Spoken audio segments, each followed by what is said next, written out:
Waludde nga waliwo okusika omuguwa wakati wa Uganda Muslim Supreme Council ne Uganda Bureau of Hajj Affairs kwanalina obuvunaanyizibwa ku kutwala abasiraamu okulamaga e Makka. Akakiiko akatwala obusiraamu mu ggwanga kagamba ke kateekeddwa okukola omulimu guno, wabula ng'ate ebibiina eby'enjawulo ebisoba 50 ebyegattira mu Uganda Bureau of Hajj Affairs nabyo bigamba birudde nga bye bikola omulimu guno. Kati ng'asinziira ku mukolo gw'okukulisayo abasiraamu abaakava ku hijja gye buvuddeko, Omulangira Kassim Nakibinge Kakungulu asabye Minisitule y'ensonga z'ebweru w'eggwanga ne gavumenti okulaba nga abasiraamu tebaggyibwako obuyinza bwa kutwalanga abalamaze e Makka okukola hijja. Okubagamba nti temukola kintu kyonna kisobola kuggyako bukulembeze bwa Federation kutwala abantu Makka. Bwe mukola ekintu bwe kityo mubanga mulinga abagamba nti mwagala era abasiraamu baddemu okubeera mu ntalo n'okuyomba ekitatugasa. Kati mbasaba nti nga bwe mwateekawo enkola ya liberalization ate muleme kubeerawo na change in policy oba policy reversal. Nakibinge ategeezezza ng'omulimu gw'okutwala abantu ku hijja omukago gwa Uganda Bureau of Hajj Affairs bwe gugukutte obulungi. Ne Federation eno bwe yajja ffenna twagyegattira wamu era ffenna tutambulira wamu.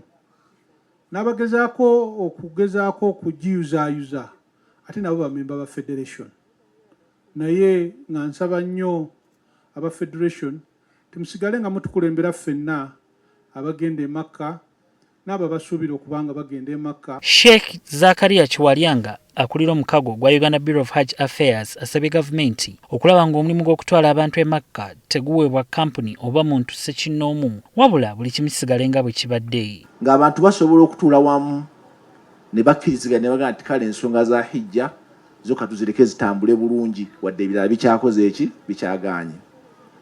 Fedde tunyumirwa nnyo okuba nti buli nsonga eriwo tugirwaniramu. Ono asabye Pulezidenti Yoweri Museveni okwongera ku muwendo gw'abasiraamu baavujjirira okugenda okukola hijja. Inshallah taala tulina essuubi nti bw'aba abadde atuwa 150, inshallah tulina essuubi tujja kutuuka mu 2-3 kubanga Uganda alhamdulillah nsi eri waddeko obwo buyinza okuba nga buyinza obutakalubiriza nnyo omukulembeze.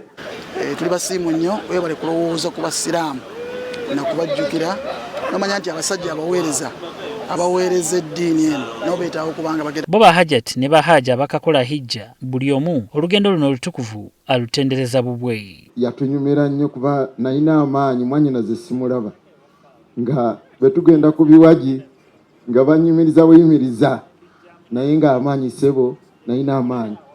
Accommodation baja arranging bulungi nnyo wonna wetwalaga ne mukutulambuza nti buli omu tusigaze ekintu ekyo kye twali nakyo nga tuli ku hijja.